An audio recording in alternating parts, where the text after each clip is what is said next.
Muito bem, vamos continuar nossa jornada em direção ao céu, né?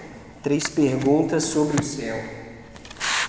Semana passada nós iniciamos e nós falamos algumas coisas sobre o céu, algumas informações sobre vários grupos religiosos que eles pensam sobre o céu, e depois vimos algumas características do céu.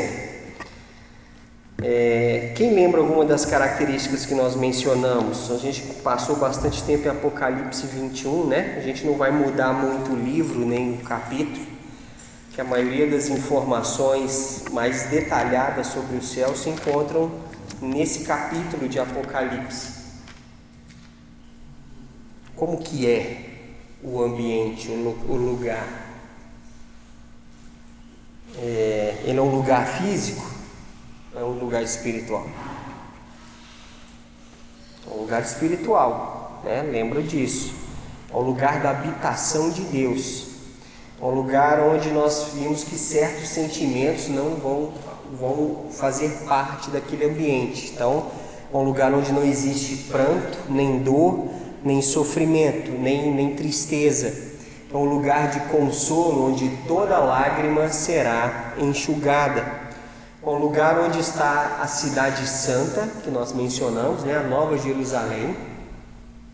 É um lugar onde a cidade é de ouro puro, os muros da cidade são feitos de pedras preciosas, as portas, as 12 portas que tem, são pérolas, né? A praça da cidade, as ruas da cidade são de ouro puro. E é um lugar onde não haverá noite, porque a própria glória de Deus ilumina a cidade. Não precisa de luz solar, de nada disso, porque a própria glória de Deus ilumina a cidade. E é um local onde não há nada pecaminoso. Então é um lugar muito bom. Um lugar que, por mais que a gente tenha essas características que são descritas, a gente não tem como dimensionar na realidade ou 100% como vai ser tudo ali da forma como está sendo descrito, ou como realmente a gente, além dessas informações, a gente não consegue imaginar muito mais, né? Porque realmente muita coisa nós vamos ser surpreendidos, né? A Bíblia dá muitas informações, mas não dá todas as informações. Mas só com as informações que ela já dá, já é motivo suficiente para querer ir para lá, né? Não ir para lá e ficar só um período, mas realmente é um lugar que nós seremos preparados para viver lá por toda a eternidade, né? E hoje a gente vai ver outra pergunta. Por que Deus criou o céu? Isso é uma pergunta simples de responder.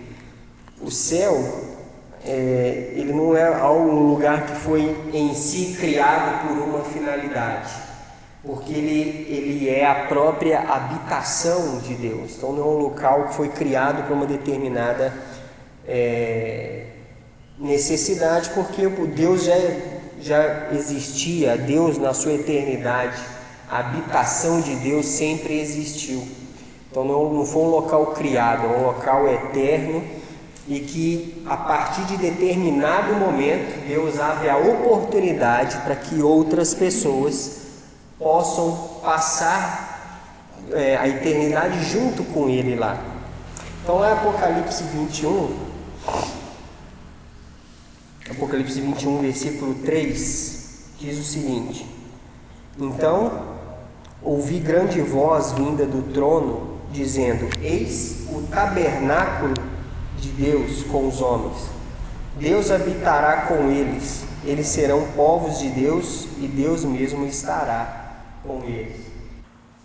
Então aqui é o tabernáculo de Deus, a própria presença de Deus. É um local que ele é 100% repleto da presença de Deus. É o tabernáculo, é a habitação de Deus, e a habitação de Deus com os homens. No versículo 22, ele também diz: a cidade não precisa nem do sol, Nela não vi santuário, porque o seu santuário é o Senhor, o Deus Todo-Poderoso e o Cordeiro. Então, no céu não haverá um templo, como hoje a gente tem costume de se reunir num local físico para termos reuniões formais diante de Deus. No céu não tem isso, não tem santuário nos céus, porque todo lugar tem a presença plena de Deus. Então, é o lugar da habitação total de Deus. E é interessante que é o propósito de Deus ter que o céu seja a habitação dele com os seus filhos. No versículo 27, ele fala ali: nela nunca jamais penetrará coisa alguma contaminada, nem o que pratica abominação e mentira, mas somente os inscritos no livro da vida do Cordeiro. E como a gente leu também no versículo 3, que é o tabernáculo de Deus com os homens, Deus habitará com eles, Deus mesmo estará com eles. Então é o propósito de Deus, sempre foi o propósito de Deus, que a sua criação redimida habitasse junto com ele pela eternidade. Deus criou as coisas, Deus criou o mundo que a gente vive, criou o ser humano, criou o homem, a mulher, e ele sabia, como eu menciono isso várias vezes, Deus sabia que o homem iria pecar. E não quer dizer que o fato do homem pecar ou fazer a escolha errada significa que Deus não foi perfeito no seu plano. Muito pelo contrário, Deus onisciente, sabedor de tudo, antes que as coisas acontecessem, antes que tudo ocorresse, ele já tinha um plano de redenção. Ele sabia que o homem ia pecar, ao mesmo tempo ele já providencia um plano de redenção dessa humanidade, através do próprio Filho, que iria ser um sacrifício e pagaria o preço pelo pecado. Então, desde sempre Deus quis a sua criação, o ser humano redimido junto com ele. Então, mesmo que antes que tudo acontecesse, ele já tinha esse plano. O céu já era o tabernáculo de Deus como eles em si, a sua própria habitação, mas também a habitação nossa com ele, que nós nem existíamos, mas já existia o plano que isso ocorresse dessa maneira. E ele determinou a forma que somente os inscritos no livro da vida poderão ter acesso. Para ter o nome inscrito no livro da vida, tem que crer, né? Que é a chave de tudo. Crer, depositar fé e confiança em Jesus. E aquele texto de João 14, que é um texto que eu cito ele bastante também, Evangelho de João, capítulo 14, que é muito confortante para nós que esperamos, né, a eternidade na presença de Deus. Tem algo muito bom ali. João 14, ele começa a falar no versículo 1: não se turbe o vosso coração, credes em Deus, crede também em mim. Na casa de meu pai há muitas moradas. Se assim não fora, eu vou-lo teria dito, pois vou preparar-vos lugar. E quando eu for vos preparar lugar, voltarei e vos receberei para mim mesmo, para que onde eu estou estejais vós também. E vós sabeis o caminho para onde eu vou. Disse-lhe Tomé: Senhor, não sabemos para onde vais, como saber o caminho? Respondeu-lhe Jesus: eu sou o caminho e a verdade e a vida. Ninguém vem ao Pai senão por mim. Então, aqui mostra realmente que o céu é o tabernáculo de Deus e a morada de Deus com os homens. E esse lugar diante de Deus foi preparado pelo próprio Jesus. E como ele próprio diz, ele veio, viveu, morreu, ressuscitou e voltou. E é o que ele diz, que ele fala que foi preparar-nos lugar. E um dia ele vai voltar para receber os seus. Um dia ele voltará, então vai receber aqueles que creram e assim como ele menciona aqui, que onde ele esteja, nós estejamos também. É o desejo de Deus essa questão, né? E é interessante como que realmente Deus ama o ser humano. Nós, se a gente fosse olhar pelo âmbito de que se nós vamos agir, se Deus agisse conosco da forma como a gente age com as pessoas, isso aqui não aconteceria. Que pessoas que geram problemas para nós, a gente normalmente quer distância, né? Nessa que a gente faz.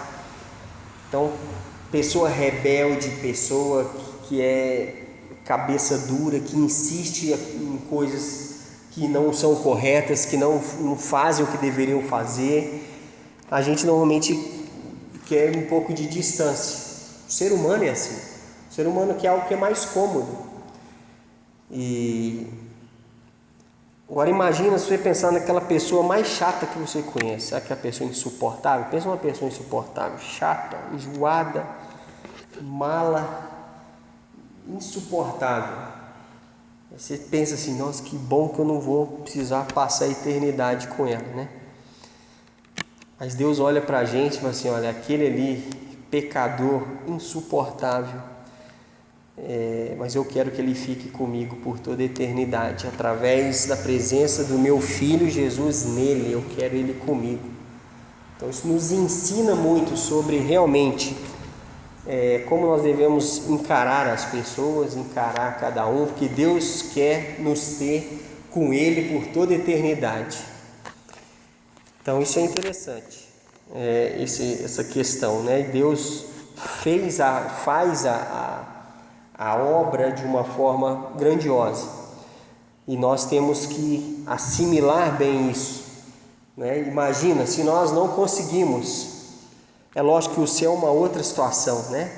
É uma outra circunstância, uma modificação total de corpo, de mente, de espírito, é tudo uma preparação, mas a própria igreja em si, ela é uma forma da gente entender uma parte do céu, questão da comunidade, todos juntos. Somos diferentes, temos defeitos, mas precisamos aprender a lidar bem uns com os outros, saber entender diferenças, lidar com opiniões diferentes, com pensamentos diferentes, com vontades diferentes, com características diferentes e aprender a ter harmonia mesmo com tanta coisa diferente, porque tem uma coisa que é o que nos une, que é o principal, que realmente é o próprio Jesus. É Ele quem nos une, Ele é quem nos reconcilia com o próprio Deus, nos reconcilia uns com os outros.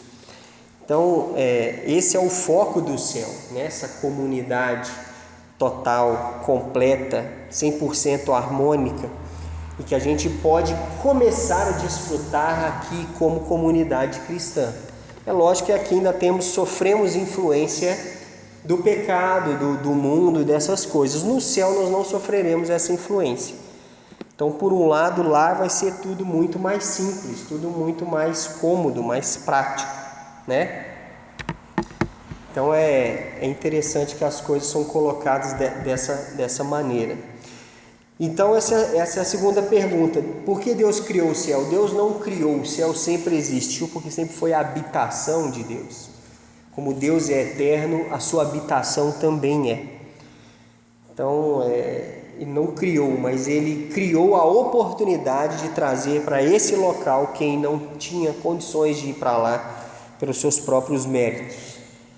Então em Cristo Ele providenciou, como Jesus coloca aqui em João 14,6, né? Que Ele é o caminho, é a verdade, é a vida.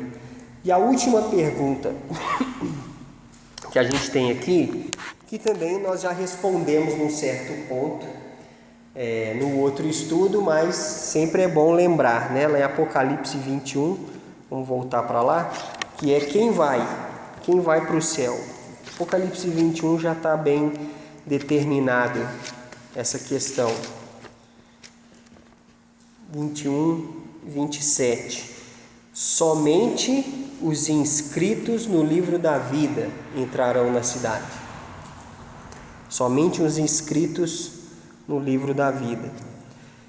Então, isso é importante frisar.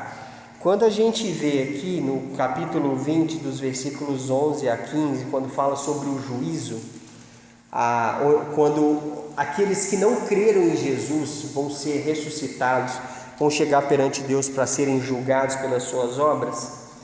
Então ali fala, no versículo 12, capítulo 20 de Apocalipse, versículo 12, diz o seguinte: vi também os mortos, os grandes e os pequenos, postos em pé diante do trono.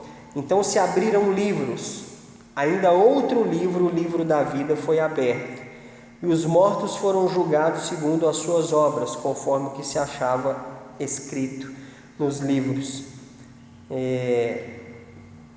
E no versículo 15 diz: e se alguém não foi achado inscrito no livro da vida, esse foi lançado para dentro do lago de fogo.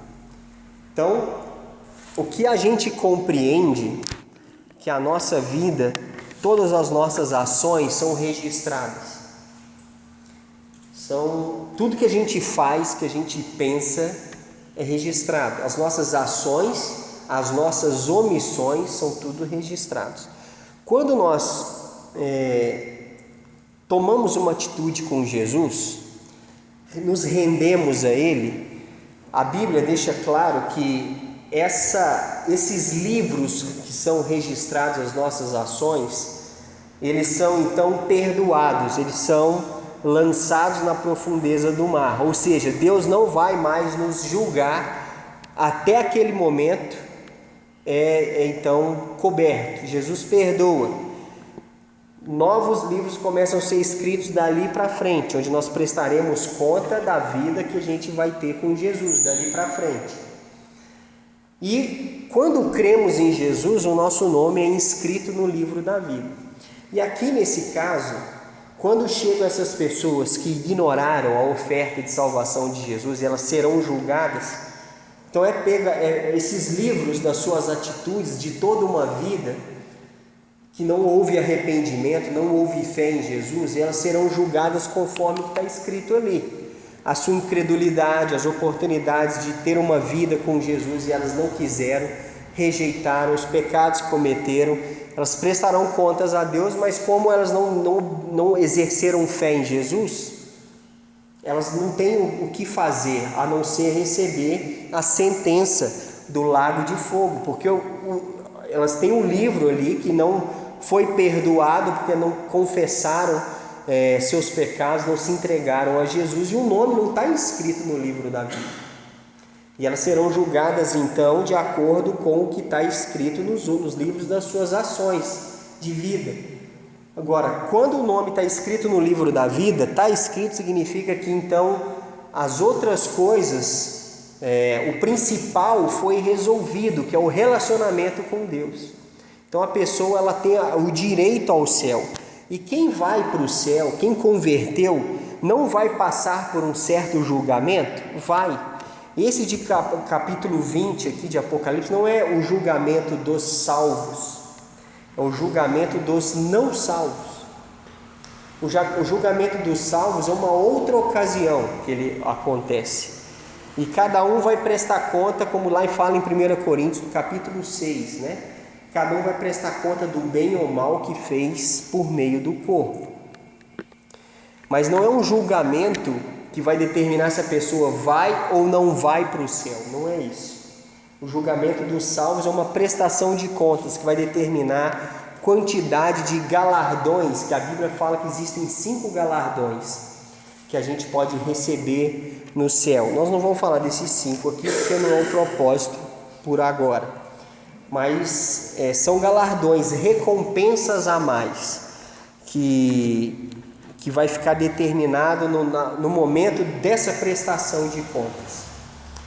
Então, em Romanos 14, 12, fala sobre isso, sobre essa prestação de contas, né? Que a gente vai prestar contas a Deus, cada um vai prestar conta de si mesmo a Deus. Mas a questão principal a entrada no céu é determinada pelo nosso nome escrito no livro da vida. E quem que determina essa inscrição? Cabe a nós se nós cremos em Jesus. Se a nossa fé está exclusiva, colocada em Jesus.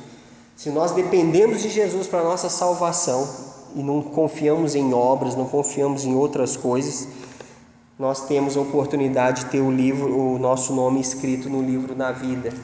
Como fala no livro de Tito, capítulo 3, versículo 5, Tito 3, 5, depois de Timóteo ali, Tito 3, 5, diz lá: não por obras de justiça praticadas por nós, mas segundo sua misericórdia ele nos salvou, mediante o lavar regenerador e renovador do Espírito Santo. Então não é por nossas obras que a gente vai ao céu, realmente através de Jesus. Não são nossos méritos, né? Lembra de João 1,12 que fala: veio para o que era seu, mas os seus não o receberam, mas a todos quantos o receberam, deu-lhes o poder de serem feitos filhos de Deus, a saber, aos que creem no seu nome. Então, o crer em Jesus é a chave para ter o nome escrito no livro da vida. Então, entenda, né, que como a gente leu em Apocalipse 20, vai haver um julgamento, livros serão abertos, onde as pessoas que naquele julgamento serão julgadas de acordo com aquilo que estava escrito nos livros. Vai olhar no livro da vida, o nome dela não está lá, então ela vai ser julgada por aquilo que ela está registrado naqueles livros, então ela será condenada porque não creu. Lembra que nós falamos, o pecado principal e mais perigoso da humanidade é a incredulidade, é o não crer, é o depositar a fé exclusiva em Jesus. É isso que impede as pessoas de ir para o céu, simplesmente isso. E aquela dúvida que surge, a pessoa converteu, vamos supor que ela está convertida, aí no meio do caminho da vida cristã, ela está seguindo bem, ela está caminhando bem, só que aí ela comete um pecado, e naquele momento que o pecado está sendo cometido, vamos supor que Jesus volte naquele momento, a pessoa vai ser salva ou não vai? O fato da gente num determinado momento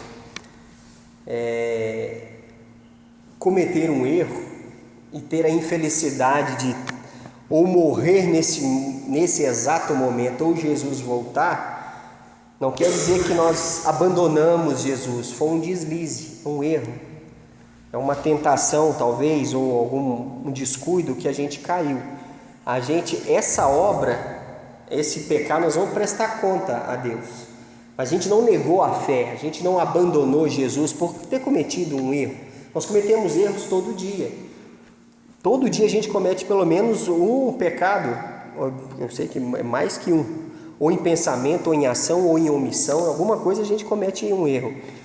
Mas não quer dizer que a gente está abandonando a fé por causa disso, não é um pecado deliberado, não é uma coisa diferente. E a Bíblia coloca que a gente vai, no dia da nossa prestação de contas, as nossas obras, após a conversão, serão provadas pelo fogo. E como fala, nós teremos obras ou de palha, de feno, ou de madeira, ou de ouro, de prata ou de ouro. As de ouro vão ser, o fogo vem e elas não vão ser queimadas, né? Por causa dessa questão que a gente não vai, não é uma determinação se a gente vai ou não vai para o céu naquele momento, mas é uma questão que cometemos erros, nós vamos prestar conta deles sim, mas a nossa fé já foi colocada em Jesus e é por isso que nós seremos salvos, diferente daquele que nunca creu e vai ser julgado pelas suas obras, principalmente pela sua incredulidade. Pastor, até mesmo porque você, quando aceita o Senhor como seu Salvador, é batizado, seu nome já está escrito no livro da vida. A partir do momento que você creu, sim. Isso não quer dizer, isso está escrito dentro da Bíblia, não sou eu que estou dizendo. Isso não quer dizer que você está aprovado, porque você vai passar pelo julgamento do Senhor quando abrir os 7 selos. Quando os 7 selos forem abertos, você vai passar pelo julgamento, onde o Pai, o Filho e o Espírito estarão te recebendo, onde o mar devolverá os mortos. Isso é o texto. Então, é isso que eu estou falando, são 2 julgamentos diferentes. Aí por isso que eu falei, para a gente não confundir, uma coisa é o julgamento que a gente leu em Apocalipse 20. Esse é um julgamento para quem nunca creu em Jesus, é uma outra coisa. O julgamento dos salvos, aqueles que creram, vão prestar contas. A gente chama de julgamento, mas é uma prestação de contas.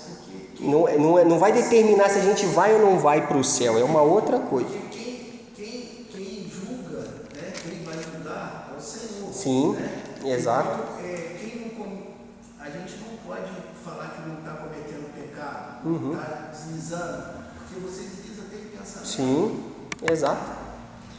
Se você vê lá em Romanos 14, 12, ele fala assim: pois cada um de nós dará contas de si mesmo a Deus. A gente vai prestar contas. Uma coisa é um julgamento que eu vou a pessoa que nunca creu em Jesus, o que é descrito em Apocalipse 20, de 11 a 15. Ali é quando a pessoa vai comparecer perante Deus como juiz, simplesmente para receber a sentença. Ele não é um momento ali para definir se ele vai ou não vai ser salvo. Ele já está condenado. Quem crê não é condenado. O que não crê já está condenado, como fala em João 3,18. Então ele vai comparecer perante Jesus apenas para receber a sentença. O crente, aquele que creu, aquele que depositou fé em Jesus, é diferente a situação. Ele não vai chegar perante Deus para definir se ele vai ou não vai. Ele já foi salvo. Ele vai prestar contas a Deus da vida que ele teve com Deus, daquele momento que ele se converteu em diante. Essa é a diferença. Então, Jesus pode voltar a qualquer momento. Em João 14, como a gente leu, ele foi preparar lugar e ele vai voltar para buscar. Pode ser a qualquer momento. Cabe a nós estarmos prontos, com a nossa fé alicerçada em Jesus, perdoados, vivendo o máximo possível na presença dele. Essa é a nossa responsabilidade. Para assim, então, a gente desfrutar, né, dos benefícios do céu, que tem lá como habitação, tabernáculo de Deus. Ele tem preparado essas coisas para nós, né?